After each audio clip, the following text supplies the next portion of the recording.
This woman went on a road trip with her fiancé, but unfortunately never returned home. Her name is Gabby, and Gabby really wanted to be married, travel the world, and document her life on YouTube. But Gabby had a problem. She was engaged to a guy named Brian, and Brian was a mama's boy.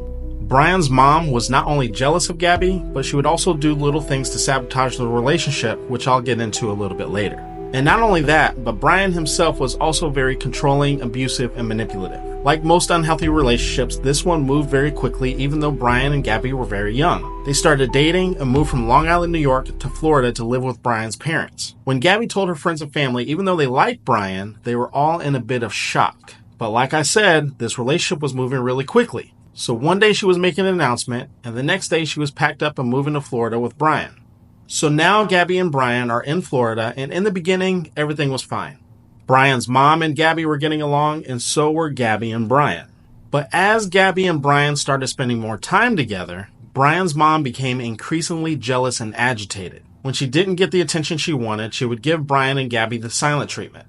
There was even a point in time where Brian's mom submitted a change of address form from Florida back to Long Island, unbeknownst to Gabby. When Gabby's mom saw the change of address, she called Gabby. "Are you moving back to Long Island?" And Gabby was like, "No." Gabby's mom was like, "Then what's up with the change of address?" Gabby was like, "I think Brian's mom did it, but I don't really want to talk about it." So one day, Gabby decided that she wanted to go out and meet new friends. She wanted a life outside of the house. Keep in mind, she had just uprooted her life from Long Island, New York, all the way down to Florida, so the only people that she knew in Florida were Brian and Brian's family. So she hopped onto Bumble's for Friends. Yes, Bumble does have a friends version, and met a woman named Rose. Rose and Gabby hit it off very quickly, and they started spending a lot of time together. Sometimes they would hang out as a group with Rose, Gabby, and Brian, and sometimes it was just Gabby and Rose. But over time, Rose started to notice a pattern. When it was just Rose and Gabby, Brian would become increasingly jealous, controlling, and manipulative. Brian would become so controlling and so upset about this relationship that he would do little things to sabotage the plans that they would make. He would start arguments that would make Gabby feel like she needed to stay home. And there were also times where Brian would actually sneak into Gabby's wallet, take her ID, so then when Gabby and Rose got to their destination, it would force Gabby to turn around and go home because they couldn't hang out. But like any other toxic relationship, anytime Brian and Gabby got into an argument, there would be a love bomb phase. Brian would offer over-the-top gestures to win Gabby back over. Over time, during this process, Gabby would be convinced of, number one, that she was really lucky to have Brian, number two, that she wasn't worthy of his love and attention, and number three, that it was her responsibility to keep him happy even at her own expense. And it's at this point that Brian and Gabby became trauma bonded. Speaking of which, if you want to learn more about trauma bonds and how to break them, I have a free course for you down in my description. If you're stuck in a toxic relationship, feeling drained, confused, or second-guessing yourself, you're not alone. You don't have to figure this out by yourself. BetterHelp makes getting support easy. You can talk to a licensed therapist from your home on your own schedule. And right now, you'll get 15% off your first month. Just click the link in the description or go to betterhelp.com/Matt Pfeiffer. One day, Gabby's mom was on social media and a post popped up on her feed. It was from Brian's mom announcing Gabby and Brian's engagement. Gabby's family was in shock. Not only did Gabby not say anything, but Brian also didn't ask for her hand in marriage. Imagine finding out that your son or daughter was engaged through a social media post. Not only was Gabby's family in shock, but they also noticed that the excitement of the engagement wore off very quickly. Not only was there not any ring, but there also really wasn't any plan. And it wasn't long before Brian was back to his old tricks. But Brian and Gabby were determined to live their life. They bought a van and planned to travel and document their life in a vlog. But obviously a van and traveling is going to cost money. So Gabby got a job at Taco Bell. But remember when I told you that Brian was controlling, jealous, manipulative, and would do things to sabotage Gabby's life and relationships? Well, over time, Brian would begin to crash out whenever Gabby would have to go to work. Gabby would work about 50 hours a week, and Brian would get frustrated at the fact that she wasn't home. But despite Brian and Gabby's arguing and growing concerns from Gabby's friends and family, Brian and Gabby continued on with their plans for a road trip, and they would vlog this road trip and upload it to YouTube. But like a lot of other things with Brian and Gabby, in the beginning, everything was fine. On social media, everything looked like it was relationship goals. They were enjoying each other's time on the road, they were cooking for each other, vlogging, traveling, editing videos, and uploading it to social media. But surprise, surprise, Brian started getting agitated at the attention that Gabby was giving editing and recording videos, and also the lack of attention that he was getting. So on camera, it looked like they were having a great time and they were relationship goals. Behind the scenes, they were getting into major arguments. And these arguments continued to grow in intensity. Initially, Gabby was sharing what was happening behind the scenes with her friends. But like most trauma bonds, Gabby became increasingly isolated from her friends and family slowly over time. Her friends started to notice that her calls and texts started to dwindle, and the distance between her and her friends started to grow. And Brian's plan of having her all to himself was starting to succeed. Gabby's friends and family were in the dark about anything that was happening. Only things that they would know about her were things that she would post on social media, a filtered version of her life. Until one day, they were in Moab, Utah, and someone called the police after witnessing Brian slap Gabby. Not long after, police found their van and began to follow. As they were following, they started to notice that the van started to swerve so much that it hit a curb.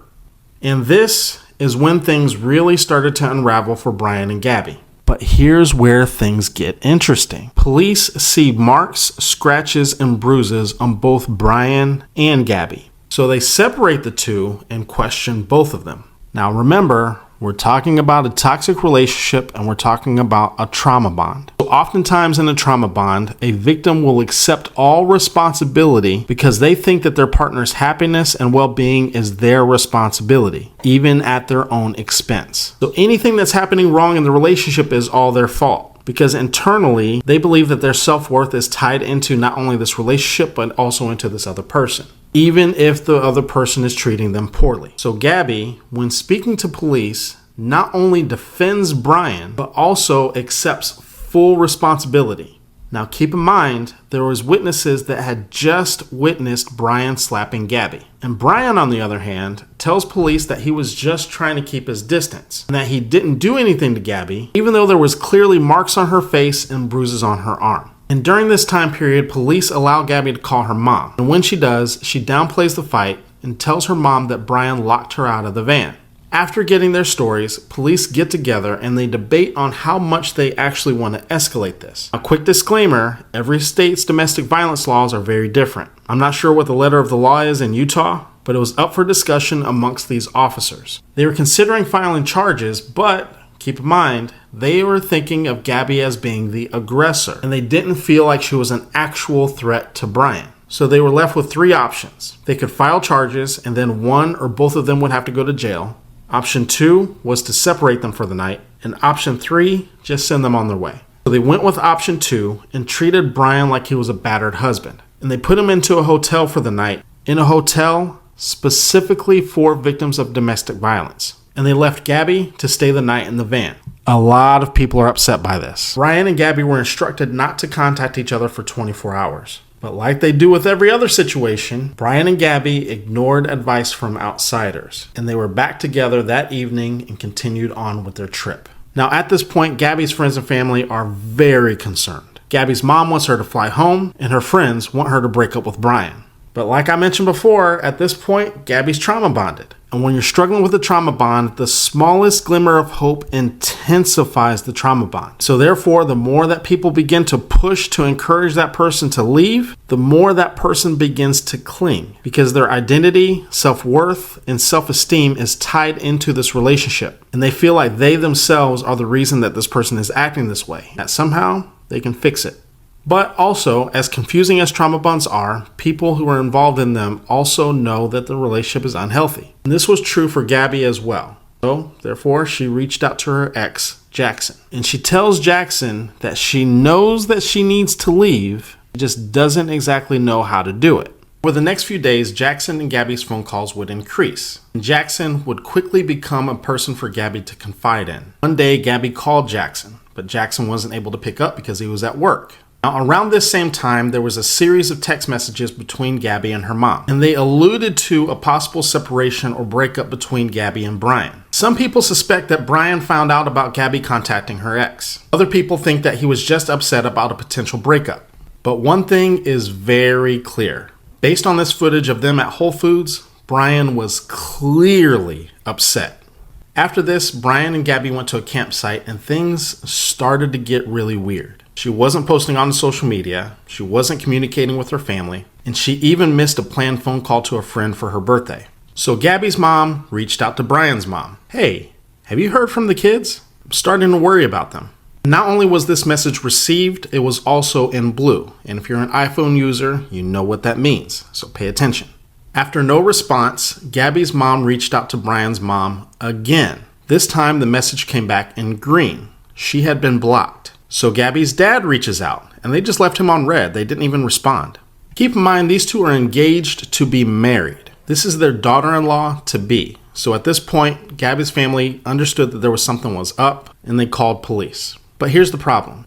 Which police department do you call? Don't forget, Gabby's family lives in New York, but Gabby lives in Florida. But she went missing somewhere in Utah, possibly Wyoming. But eventually they figure it out and they call the Northport Police Department in Florida and they go and question Brian's family. But when police arrived, Brian's parents refused to cooperate. And to make matters worse, not only was the van in the driveway, but Brian was home, allegedly.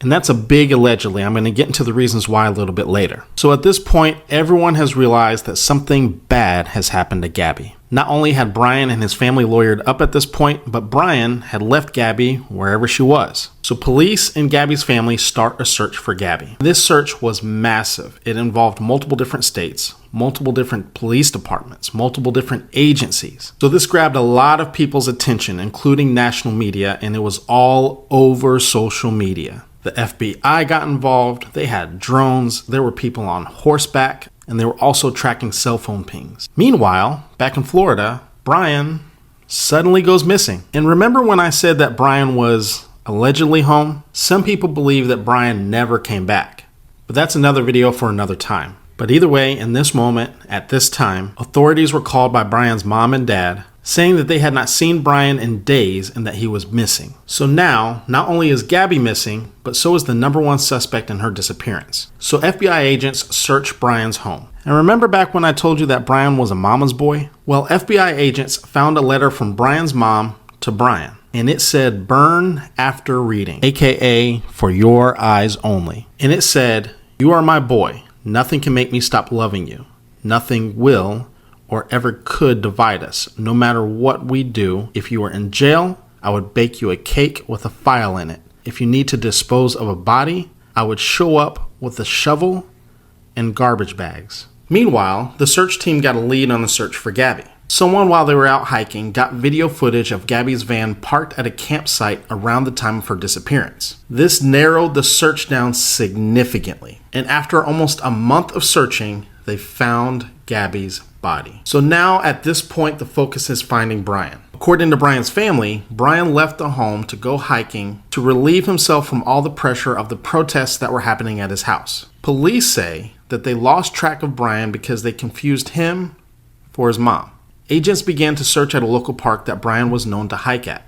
At this point, he had been missing for 37 days. But one day, Brian's mom and dad decided to go help out with the search. And an hour and 45 minutes into the search, they were able to find Brian's remains. It was ruled that Brian had taken his own life. But for obvious reasons, a lot of people were very skeptical about the circumstances surrounding Brian's death. Near Brian's body, they found a waterproof bag with written letters from Brian to his family, saying that he loved them and that he would miss them. There were also pictures of him and Gabby, and there was a notebook where he described his version of what happened to Gabby. According to Brian, there was an unexpected tragedy and that she was shaking in the freezing cold, and that Gabby began to beg for Brian to end her pain. And then Brian said, quote, "I ended her life.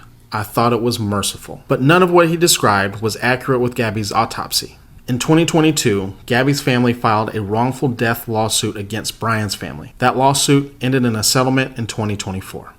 Thank you very much for watching. Don't forget to like, share, and subscribe so you don't miss out on any future videos. I also have an exclusive offer of 15% off your first month of therapy with BetterHelp so you can get the support that you need.